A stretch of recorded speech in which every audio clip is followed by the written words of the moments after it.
Assalamualaikum parents and guardians. I'm just going to run you through the information of 2022, Year 5, what we'll be covering for Term 1 and throughout the year. So communication, I prefer all my communication through email, but I'm happy to take phone calls after school hours and before school hours. That can be communicated through my email. Where necessary, you can also contact the front office and do a booking through there. For this year, reading diaries, each student will have a personalised reading diary and comments will be made in there if necessary. That will need to be cited each night and returned the next morning. I'll be looking through that as a communication tool for students and parents. Important points that I'd like to cover. If you'd like your child to leave early the school day, they will need to contact the front office. I'd need to know 1 day prior if it was an appointment. If there's consecutive days of absence, it is your responsibility and the student's responsibility to catch up on any missed work.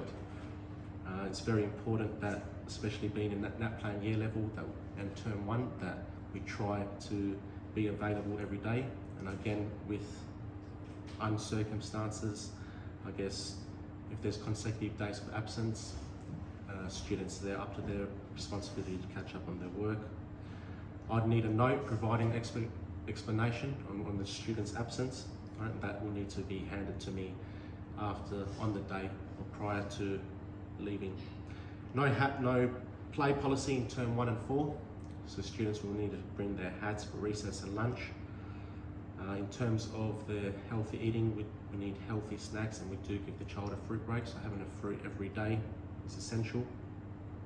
Attendance, arriving to school at 9 AM sharp or prior to 9 AM. In the morning we'll do our reading sessions from 9 to 9:30, and I'm actually going to do something different this year where we are mixing up, whereas it's not the child just sitting there reading for half an hour. We're going to do some reading rotations in their groups, so that each day, Monday to Friday, will be a different activity rather than sitting there independently reading. I'll try to go through about 2 or 3 students each day and monitor their reading, where the child will read out to me out loud and they will need to answer some questions regarding their comprehension skills. So the learning routines, term overviews and homework schedules are located in Google Classroom, so you can ask your child if you go through the classwork there. It's all monitored there. I'm not going to spend too much time going through there. I'll be teaching the 4 main learning areas, including the arts, health and PE, and digital technology. Our day-to-day basis will be covering through ICT, information communication, so using the Chromebooks and bright rooms. Making sure your child's in full uniform, so that's black leather shoes, on PE days, black sneakers. Exams and assessment dates are also located in the term overview, and I'll also let the students know we'll be doing revision prior to me giving them an assessment or exam. There'll be a few days of revision they can go through. Homework schedules are also located on Google Classroom. Like I said, a reading diary is going to be our source of communication between the child, yourself and I. This needs to be checked each night, cited and signed by you, and returned the next morning. We'll be covering mathletics and reading eggs. They are based on once a week, and they are also to be completed on the weekend. Homework will be modified depending on your child's needs. If it's too much homework, they'll be modified, whereas if it's too little, again, extending on their abilities. By approximately spending about 50 minutes each night is essential. So again, establishing a learning routine outside the classroom, making sure that you've got a set schedule, so it can be possibly not leaving it too late for your child to do their homework, which is not ideal. So anywhere between Asr and Maghrib prayer is an ideal time for students to be completing the homework, and I wouldn't want students doing any work after the sunset time. Behaviour management, we've got our whole school expectations, and we've got our classroom expectations.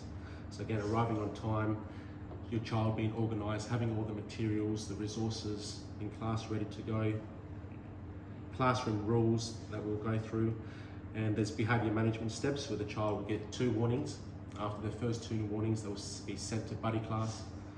After buddy class, they will have detention, and if it's after the fourth step, they'll be notified and sent to the curriculum coordinator, the wellbeing coordinator.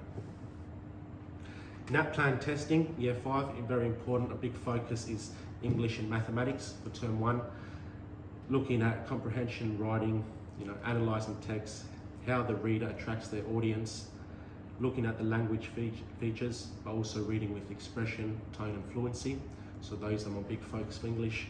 In maths, really covering the 4 operations, knowing how to develop strategies to solve the equations, and focusing on multiplication and division and developing strategies through there. Incursions and excursions, you'll be notified with anything that will come throughout the year. For term 1 so far, nothing planned, especially with the COVID situation, but throughout the year we'll be attending some excursions and incursions. And just to conclude, you're always welcome to come to school, see me face to face, arrange a meeting to suit your child's needs. I'll be flexible with my communication, and I'm willing to hold meetings prior to school beginning at 8:30 and staying back from 3:30 till 4 o'clock to organise a meeting then. It's basically, we need to work as a team in order to achieve the shared goal of educating the next generation in an Islamic environment. Thank you for your time. I look forward to hearing from you all soon, inshallah.